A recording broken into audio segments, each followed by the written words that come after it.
रायगड महाराष्ट्रासह देश विदेशातील ताज्या बातम्या पाहण्यासाठी मॅक्स इंडिया लाईव्ह चॅनलला सबस्क्राईब करा आणि बेल आयकॉन दाबायला विसरू नका। संतोष अण्णा देशमुखांच्या खुनामध्ये धनंजय मुंडे हा प्रमुख आरोपी। संतोष अण्णा देशमुखांच्या खुनामध्ये धनंजय मुंडे प्रमुख आरोपी। धनंजय मुंडे संतोष अण्णा देशमुखांच्या खुनातील प्रमुख आरोपी। हे काय करा कागदाना एक संचार एक मराठा एक मराठा एक मराठा।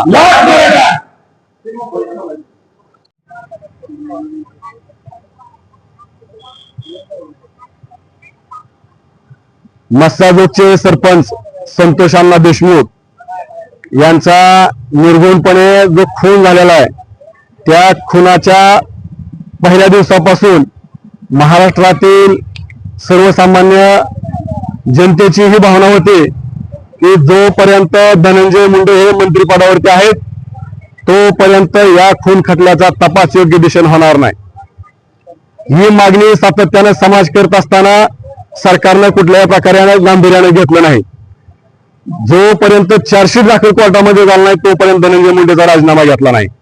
चार्जशीट दाखल झाल्यानंतर धनंजय मुंडेचा राजीनामा घेतलाय आणि राजीनामा घेत असताना सुद्धा या हरामखोर धनंजय मुंडेने त्या ठिकाणी ट्विट करून सांगितलं, एक पोस्ट केलेली आहे त्यांनी की माझी तब्येत ठीक नसल्यामुळे मी राजीनामा देतोय। अरे या भाड्यांना नुसतं चेप नाही पाहिजे, ह्यांच्या तोंडावर प्रत्यक्षात मुतलं पाहिजे।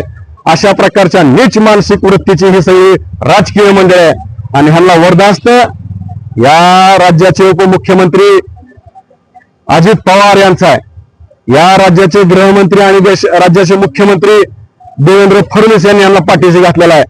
काल ज्यावेळेस चार्जशीट मध्ये असणारे फोटो, जे चार्जशीटला ज्या पद्धतीनं संतोष अण्णा देशमुख यांचा खून झालेला आहे त्याचे फोटो जेव्हा महाराष्ट्रभर व्हायरल झाले, मग त्यांना कुठतर थोडीशी लाज वाटली आणि काल आणि आज त्यांनी राजीनामा देण्याचा प्रयत्न केलेला आहे। आणि राजीनामा देत असताना सुद्धा त्या ठिकाणी त्यांनी मला तब्येत बरी नाही म्हणून राजीनामा दिलेला आहे। मस्साजोगकरांचं जेवढं दुःख आहे, मस्साजोगकरांना जेवढा त्या ठिकाणी त्रास झालेला आहे, त्या सगळ्या त्रासामध्ये आणि दुःखामध्ये संपूर्ण बार्शी तालुक्यातील समाज बांधव आहेत। कारण ज्याप्रमाणे संतोष अण्णा देशमुख हे मस्साजोगचे सरपंच होते, त्याचप्रमाणे त्या ठिकाणी संतोष अण्णा देशमुख हे बार्शी तालुक्याचे सुपुत्र होते। म्हणून त्यांच्या दुःखामध्ये बार्शी तालुक्यातील प्रत्येक समाज बांधव आहे। आज आम्ही या ठिकाणी सरकारला सांगू इच्छितो की तुम्ही संतोष अण्णा देशमुखांचा खून खटला हा फास्ट ट्रॅक कोर्टामध्ये घ्या।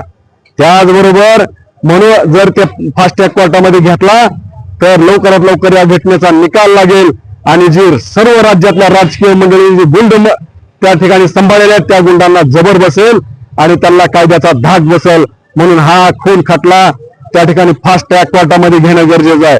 त्याचबरोबर आमची दुसरी अशी मागणी आहे, संतोष अण्णा देशमुख यांच्या खून खटल्यामध्ये धनंजय मुंडे हे त्या प्रमुख आरोपी आहेत। ह्यानेच त्या वाल्मिकांना कारण आणि सगळ्या मंडळीला पाठीशी घातलं, आतापर्यंत अभय दिलं, म्हणून त्यांची मजल त्या ठिकाणी संतोष अण्णा देशमुखांना अमानुषपणे मारण्यापर्यंत गेलेली आहे।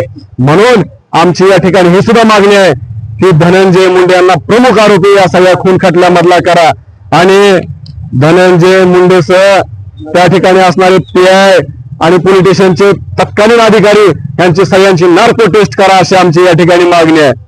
त्याचबरोबर या राज्याच्या गृहमंत्र्याला जनाची नाही मनाची थोडी तरी लाज वाटली पाहिजे। कारण संतोष अण्णा देशमुखांचा खून एवढा निर्दयपणे या महाराष्ट्रामध्ये निर्दयपणे होतोय।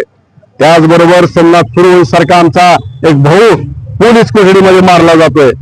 त्याचबरोबर पुण्यामध्ये स्वारगेटच्या बस डेपोमध्ये ST मध्ये त्या महिलेवरती बलात्कार केला जातोय। ह्याच्यापेक्षा अजून कुठल्या घटना पाहिजे तुम्हाला की तुमच्या पदाची तुम्हाला लाज वाटली पाहिजे? या महाराष्ट्रामध्ये गृहमंत्र्याचा आणि कायद्याचा कुठलाही धाक राहिलेला नाही। म्हणून बार्शी तालुक्यातील सर्व बांधवांची या ठिकाणी मागणी आहे की राज्याच्या गृहमंत्र्यांनी आपल्या गृहमंत्री पदाचा देवेंद्र फडणवीसांनी राजीनामा दिला पाहिजे, ही आमची या ठिकाणी मागणी आहे। येणाऱ्या काळात जर या सगळ्या मागण्या मान्य नाही झाल्या आणि हा महाराष्ट्रामध्ये जर उद्रेक झाला तर ह्याला पूर्णपणे हे सरकार जबाबदार असणार आहे. मी या निमित्तानं महाराष्ट्रातील सर्व जनतेला सुद्धा सांगू इच्छितो की या सरकारचा हाच प्रयत्न आहे की जाती जातीमध्ये भांडणं लागली पाहिजे. आणि आमची अशी मागणी आहे, ज्या पद्धतीने आम्ही संतोष देशमुखांना न्याय मागतोय त्याचप्रमाणे महादेव मुंडेला सुद्धा आम्ही न्याय मागतोय. महादेव मुंडेचे सुद्धा आरोपी त्या ठिकाणी लवकरात लवकर गजाआड झाले पाहिजे आणि त्यांना सुद्धा फाशीची शिक्षा झाली पाहिजे अशी आमची या ठिकाणी मागणी आहे.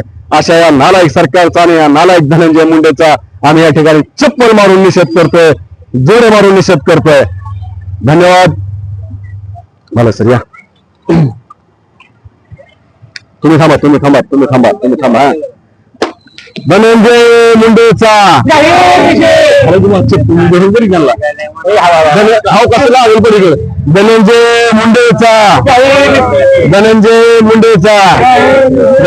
मुंडेचा धनंजय मुंडेला प्रमुख आरोपी